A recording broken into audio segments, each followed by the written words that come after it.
جب تیسرے درجے پر چڑھا تو حضرت جبریل نے کہا برباد ہو، ہلاک ہو وہ شخص جس کے سامنے محمد صلی اللہ علیہ وسلم آپ کا نام نامی آئے اور وہ آپ پر درود و سلام نہ بھیجے۔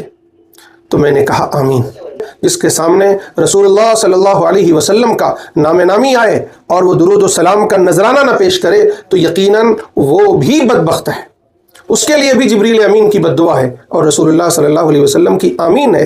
گویا یہ بد دعا بھی مقبول ہے، اس کی بھی قبولیت میں کوئی شک نہیں ہے۔